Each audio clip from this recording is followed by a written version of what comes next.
Halo, bertemu kembali di channel saya Fridoni.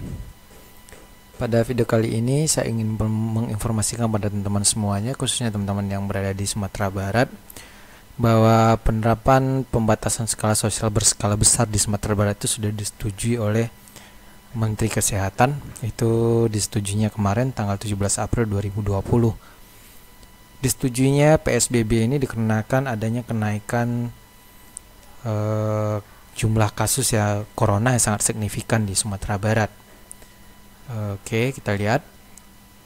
Kalau di ini saya ambil kasus terbanyak tuh banyak di Padang. Teman-teman bisa akses di corona.padang.go.id. Pada tanggal 12 dulu itu yang positif itu 30, kemudian 13 naik menjadi 31, kemudian naik jadi 33, sampai hari ini itu sudah mencapai 48 orang. Itu untuk di Padang sendiri. Sedangkan untuk di Sumatera Barat itu positif sudah 71, dan ini sudah 7 kematian. Oke. Ini baru kayaknya, tadi saya cek masih belum 7, ini baru 6 sekitar beberapa jam yang lalu. Ya. Ini ada kenaikan di Sumatera Barat, terjadi kenaikan yang cukup signifikan. Oke. Tapi angka terbanyak itu memang terjadi di Padang.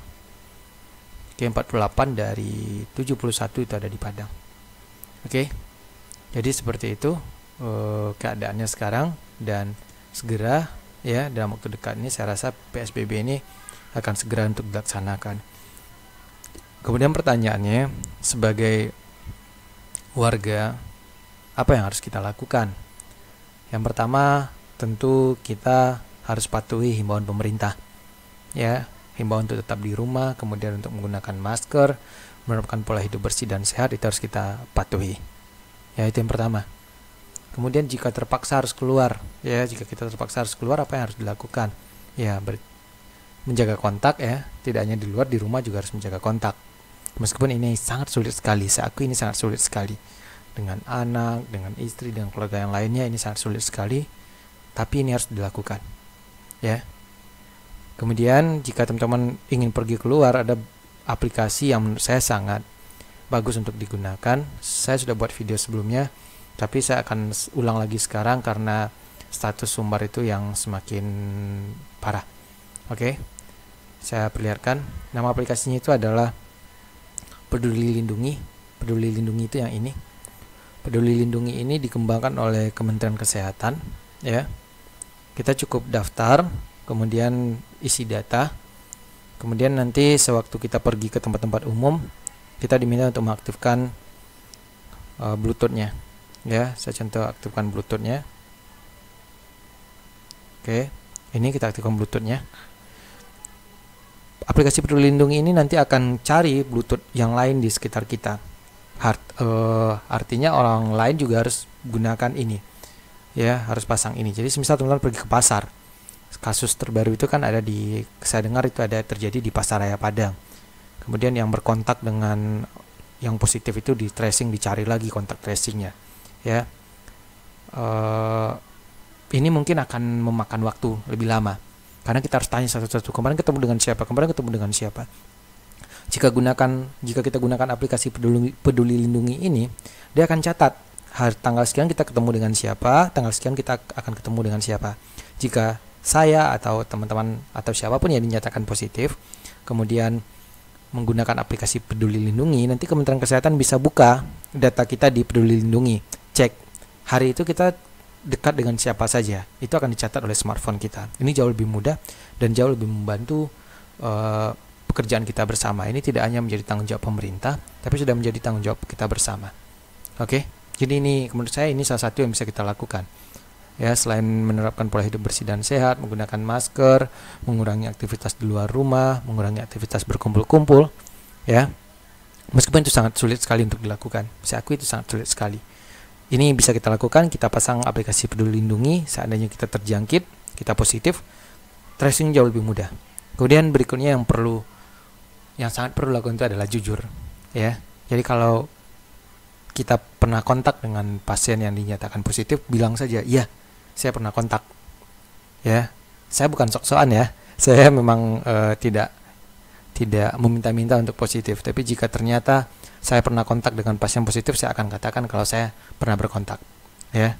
Sebab kalau kita tidak jujur ini akan menjadi panjang ceritanya, ya. Kita akan menjadi panjang, kita akan menjangkiti orang lain, kita akan menjangkiti tenaga kesehatan dan lain sebagainya. Jadi jujur saja.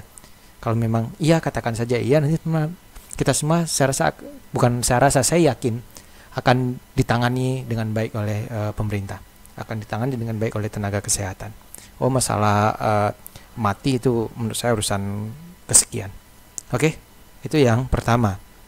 Teman-teman bisa gunakan aplikasi Peduli Lindungi. Ini bisa dicek di Play Store. Kemudian berikutnya yang bisa kita gunakan itu, kita bisa melakukan screening di BPJS Kesehatan, di aplikasi BPJS Kesehatan. Sebab saya baca itu lebih dari 90% ya, atau hampir keseluruhan warga Indonesia itu sudah gunakan BPJS Kesehatan. Ya, jadi semuanya pasang aplikasi BPJS Kesehatan. Yang terbaru itu ada menu namanya screening mandiri COVID-19. Ya, di sini kita bisa screening. Ya, saya enable dulu GPS-nya. Saya ulangi lagi. Di sini kita bisa screening mandiri.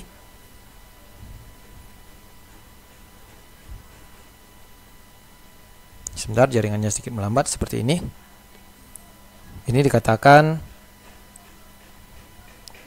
data sejujurnya kerahasiaan data kita dijamin. Oke, kita mulai. Terus siapa yang mau kita laporkan, ya? Saya misal screening saya Ridoni. Saya screening saya. Selanjutnya, kemudian kita isi datanya, apakah sedang mengalami demam, ya. Ini semuanya diisi sampai selesai.